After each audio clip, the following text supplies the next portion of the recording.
Eu recebi disso eu fiz uma coluna engraçada, até meio de piada, sobre as 3 histórias que o Lula já contou sobre a mesma caneta. Eu lembro disso. Porque eu presenciei as 3 histórias, eu cobri as 3 vezes. A caneta é a mesma, tá?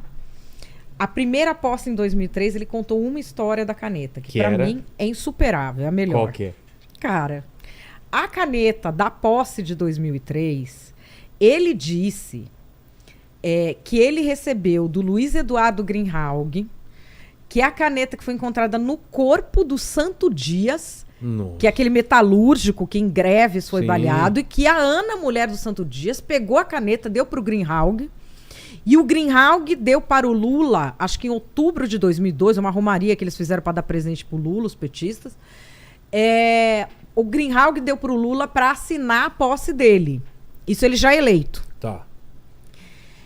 E essa foi a história que ele contou para o Ramos Tebet, presidente do Senado, e para a imprensa inteira em 2003, na posse que eu cobri.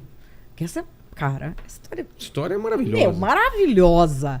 Maravilhosa. Tem uma coisa que eu gosto do Lula, que ele sabe sambar na cabeça de otário, né? Sabe sambar na cabeça de otário.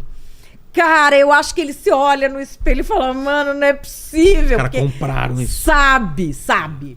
Porque ele falou e ninguém questionou, cara. Ninguém questionou. Bom, Ramos Tebet morreu em 2010. Pai da ministra Simone. Quando ele morreu, ela era prefeita de Três Lagoas, a cidade dela. O enterro dele foi lá e o Lula foi ao enterro. No velório, o Lula contou outra história da caneta. Falando. Da mesma caneta. Qual que é a história que ele contou?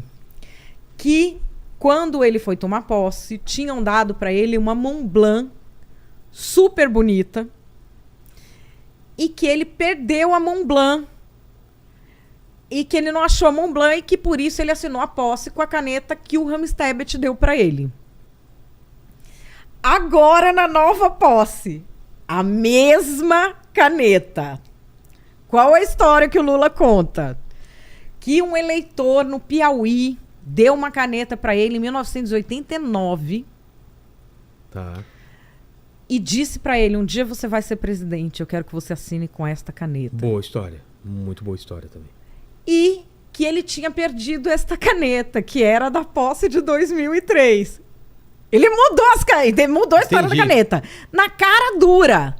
Que a ele falou, e essa caneta, que era para eu ter assinado a posse de 2003, eu tinha perdido. Então eu assinei com a do Ramos Tebet. Nossa. Mas agora eu encontrei. E vou finalmente assinar a posse com ela. E assim, é fantástico. Porque O ciclo se fecha, né? E 3 histórias sobre a mesma caneta, todo mundo engolindo, indo atrás do homem para saber se ele deu uma caneta ou não. O homem pode ter dado a caneta. Que caneta aqui de 89 para cá ficou sem funcionar e funciona? O Lula mandou fazer reparo na caneta? O que eu fiz? Fui ligar para especialistas em caneta. Tem empresas em São Paulo que vivem só de consertar caneta. Eu gosto de caneta. Eu também.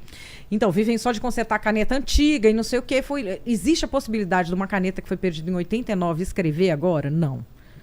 Não existe essa possibilidade, sobretudo porque ela era roller, ela não é tinteiro. Sim. Então não existe essa possibilidade, ela não ia funcionar mais. E se ele mandou fazer um reparo na caneta? Aí pode ser, que ele mandou reparar a caneta voltou a funcionar. Aí veio a questão do modelo da caneta. Ela é uma Montblanc de uma série especial que custa R$7.000 e foi lançada em 2002. Epa. Então assim, além do cara ser um operário milionário no Piauí, ele era um viajante do tempo. Cara, que...